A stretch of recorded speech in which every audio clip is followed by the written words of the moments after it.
మహారాజా గజేంద్రుని రక్షించినటువంటి పవిత్ర లీల సమస్త పాపాలను కూడా పోగొట్టేటువంటిది.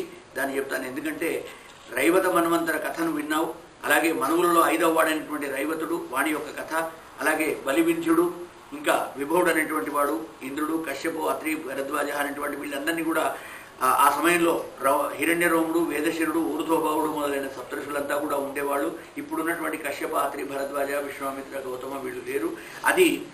అది మన్వంతరమే వేరు కనుక రైవత మన్వంతరం కనుక మనం చెప్పుకున్నటువంటి స్వయంభువ, స్వారోజిష, ఉత్తమ, తామస, రైవత అనేది 5వ మన్వంతరం. ఆ మన్వంతరంలో జరిగినటువంటి కథలన్నీ నీకు చెప్పాను. అప్పుడున్నటువంటి ఋషులందరినీ కూడా ప్రణమిల్లి వాళ్ళందరినీ కూడా స్తుతించుకుంటూ వస్తున్నాడు. మనం ముందే చెప్పుకున్నాం, ఒక్కొక్క మన్వంతరంలో ఒక్కొక్క సప్తఋషులు మారుతూ ఉంటారని. అయితే మొట్టమొదటిదైనటువంటి స్వయంభువ మన్వంతరంలో మరీచి, అత్రి, అంగిరస, పులహ, క్రతు, ప్రాచేతుస, మహర్షి, పులస్త్య, వశిష్ఠ, నారదాది, భృగు మహర్షి వీళ్ళంతా కూడా ఆ యొక్క మన్వంతరంలో ఉన్నారు. తర్వాత రెండవదైనటువంటి స్వారోజిష మన్వంతరంలో ఊర్జ, స్తంభ, ప్రాణ, దత్తోలి, ఋషభ, నిశ్చర, అర్వరీవత అనేటువంటి ఋషులంతా కూడా సప్తఋషులుగా ఉన్నారు.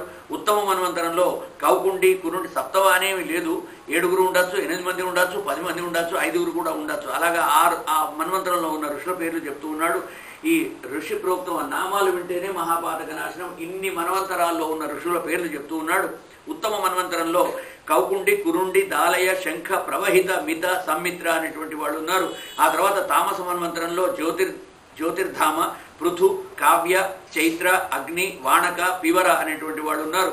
ఇక రైవత మన్వంతరంలో హిరణ్యరోమ, వేదశ్రీ, ఊర్ధ్వబాహు, వేదబాహు, సుధామ, పరిజన్య, మహాముని. ఇప్పుడు చెప్పినటువంటి ఊర్ధ్వబాహు అనేటువంటి ఆయన ఆ మన్వంతరంలో ఉన్నటువంటి వాడు రైవత మన్వంతరం. తర్వాతది చాక్షుర మన్వంతరం.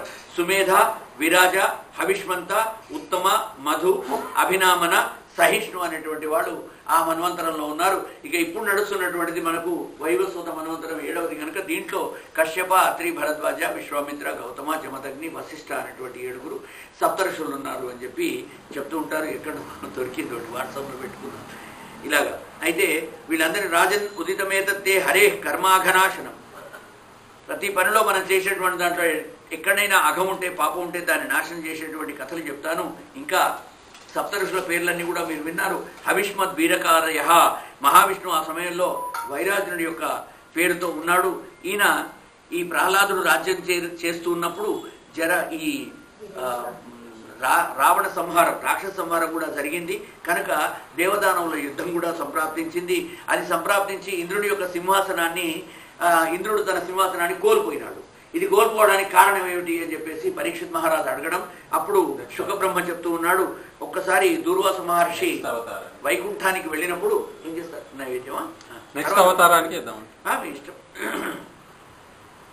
దూర్వాస మహర్షి వైకుంఠానికి వెళ్ళినప్పుడు శ్రీహరిని దర్శించి వస్తూ ఉన్నట్ట. వస్తుంటే అక్కడ వైజయంతి మాలని ఇస్తారు. వైకుంఠానికి వెళ్ళిన వాళ్ళందరికీ కూడా ఒక సుగంధభరితమైనటువంటి వెంకటేశ్వర స్వామి వద్ద కళ్యాణం చేస్తే శేషవస్త్రం, ప్రసాదాలు ఇచ్చినట్లుగా భగవంతునికి సమర్పించిన వస్తువులను తీసి ఇస్తారు. అలాగా వైకుంఠానికి వెళితే విష్ణుమూర్తి దగ్గర ఆయనకు ఒక వైజయంతి మాలని ఇచ్చారు. ఆ దూర్వాస మహర్షి ఆయన మహా గొప్పవాడు, కోపి అని మనందరికీ తెలుసు. అలాంటి దూర్వాస మహర్షి ఎదురుగా త్రిలోకపతి అయినటువంటి ఇంద్రుడు ఎదురుగా వస్తున్నాడు. త్రిలోకాధిపతి, దేవతలకు రాజైన శక్రుడు ఇంద్రుడు ఎదురుగా వస్తూ ఉంటే, సరే రత్నహారితు పార్థివ, ఏదైనా మంచి వస్తువు ఉంటే, గొప్ప వస్తువు ఉంటే అది రాజుకు చెందుతుంది. దేవతలకందరికీ రాజు ఆయన కాబట్టి నాకు దొరికిన వైజయంతి మాల చక్కని సువాసనలతో ఉన్నది. ఋషులమైన మాకి సుగంధాలు ఇవన్నీ అవసరం లేదు. మనం ఇంతకుముందు యతి ధర్మాల్లో చెప్పుకున్నాం. వాళ్ళు సెంట్లు పూసుకోకూడదు, చందనాలు రాసుకోకూడదు, ఇవన్నీ చేయకూడదు యతులు. కాబట్టి యతి ధర్మాల ప్రకారంగా నా వద్ద ఇది ఉండకూడదు. భగవంతుడు ఇచ్చాడు కదా, సరే ఆయన ఏ దృష్టితో ఇచ్చాడు? ఆయన భవిష్యత్ ద్రష్ట. భగవంతుడు రాబోయే కాలానికి సరిపోయే ఒక గొడవ పెట్టి విడిచిపెట్టాడు. అది దుర్వాస మహర్షికి ఇచ్చే వరకు ఆయన తీసుకుని ఎదురుగా వస్తున్న ఇంద్రుడికి కానుకగా ఇచ్చి, నువ్వు మా అందరికీ కూడా ప్రభు అయ్యే దేవతలకు రాజు, ఈ మాల నీకు ఇస్తున్నాను తీసుకోమని వైజయంతి మాల ఇచ్చాడు.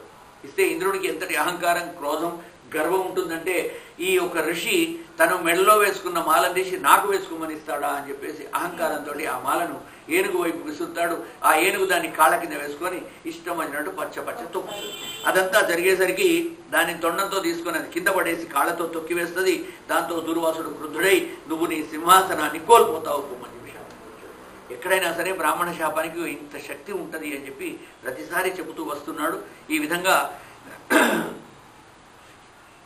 ఆ ప్రభువునే శరణు వేడాలని చెప్పి చెప్తున్నాడు. ఈ విధంగా ఆయనకున్నటువంటి ఆ సింహాసనం జారిపోయింది. భగవతే వాసుదేవాయ. ఓం నమో భగవతే వాసుదేవాయ.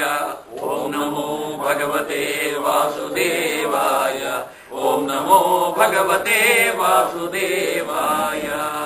దేవతలు గోవింద హరే మురారే శ్రీనాథ నారాయణ వాసుదేవ.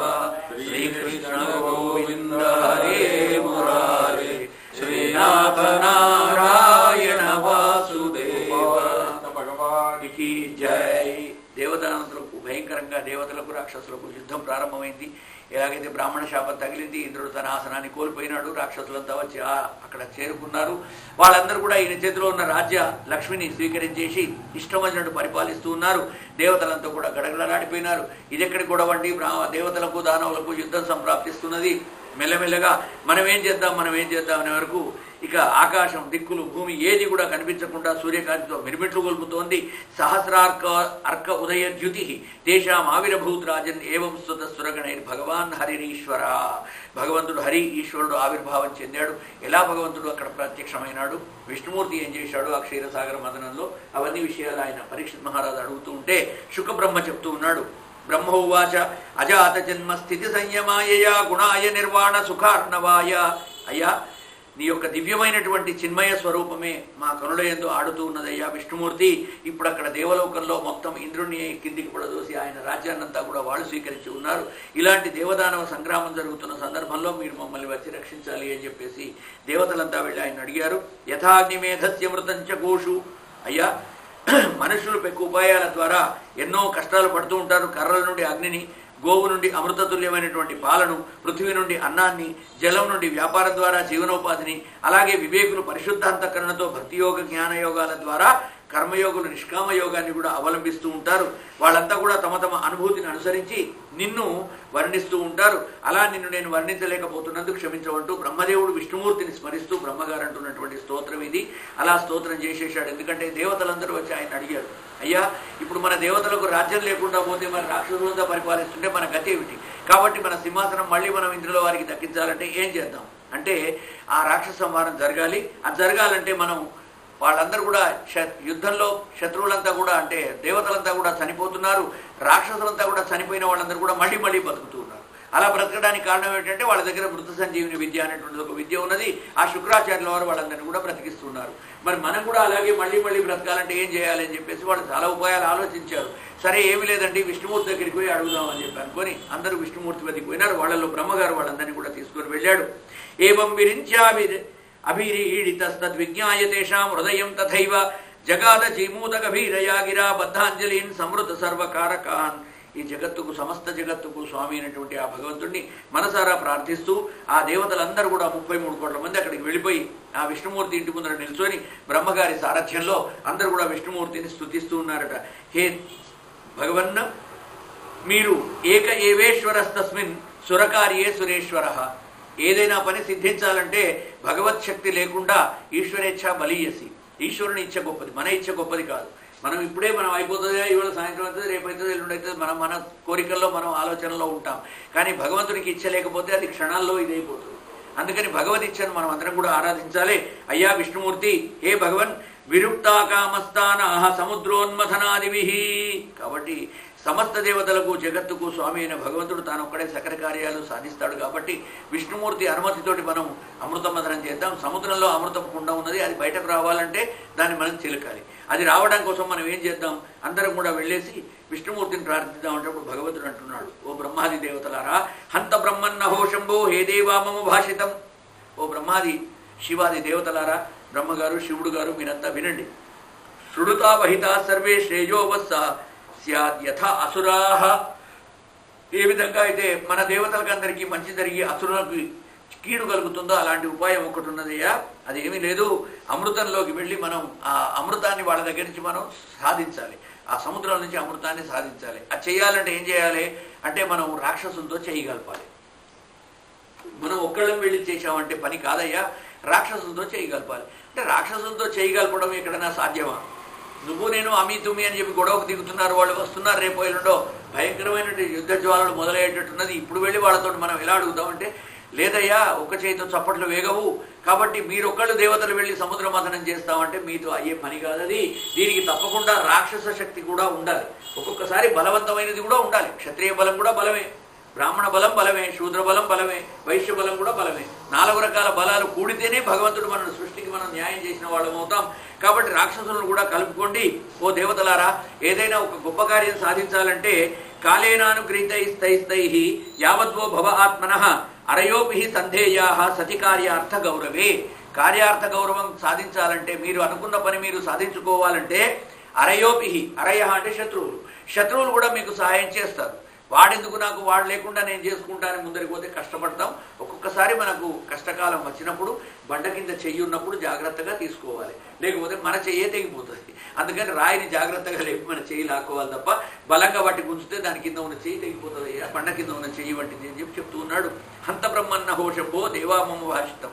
నా మాట వినండి, మీరు ఎలాగన్నా వెళ్ళి తప్పకుండా మీరు ఆ రాక్షసులతో స్నేహం చేసి మీరు వాళ్ళు కలిసి మదనం చేస్తే, ఎందుకంటే వాళ్ళ శక్తి మీకంటే కూడా పెద్దది అని మీరే ఒప్పుకుంటున్నారు. ఉన్న దేవతలంతా కూడా చనిపోతూ ఉన్నారు, వాళ్ళు ఇంకా మళ్ళీ మళ్ళీ బ్రతుకుతూ ఉన్నారు ఆ మృత సంజీవినితోటి. మృత సంజీవిని ఉన్నది వాళ్ళ దగ్గర.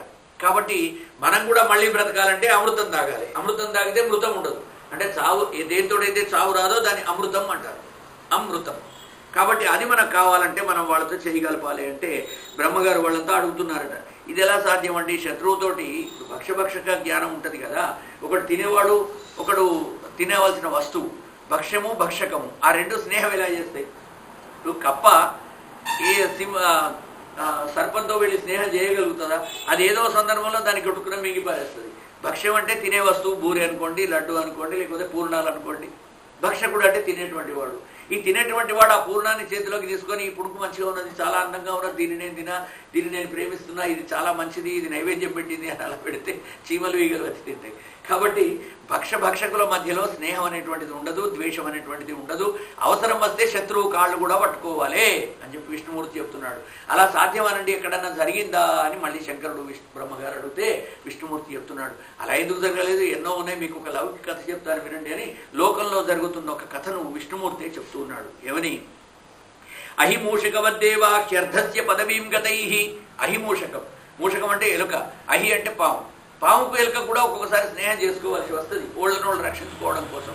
మనందరికీ తెలియదు, చిన్నప్పుడు మనం విష్ణు శర్మ గారి పంచతంత్ర కథల్లో కూడా చదివాం.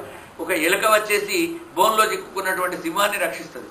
తర్వాత దాన్ని దూరుడు కోసినా సరే దాన్ని తప్పకుండా వదిలిపెడుతుంది. అంటే ఒకళ్ళకొకళ్ళు సహాయం చేయడంలో పెద్ద చిన్న అని ఉండదండి. అతి చిన్నవాడితో కూడా మనకి ఎంతో పెద్ద సహాయం ఒక్కొక్కసారి లభిస్తుంది. ఒక్కొక్కసారి ఎంతో పెద్దవాళ్ళం అనుకున్న మనకు కూడా ఆపదలు వస్తాయి. దాని నుంచి గట్టెక్కించడం చిన్నవాళ్ళ చేతిలో ఉంటుంది. కాబట్టి దేవతలు నిరాయుధై నా వద్దకు వచ్చారు, కాబట్టి మీ దగ్గర ఎలాంటి ఆయుధాలు లేవు. మీలాంటి నిరాయుధులకు ఒక్కటే ఆయుధం ఉన్నది, రాక్షస శక్తిని మీరు దగ్గరికి తీసుకోండి. వాళ్ళు మీరు కలిస్తే అమృతాన్ని మీరు సాధించగలరు. అది ఎలాగంటే, ఒక పాములను ఆడించేవాడు నాట ఒక ఊళ్ళో విష్ణుమూర్తి చెప్తున్నాడు. అహిమూషకవద్దేవాహ.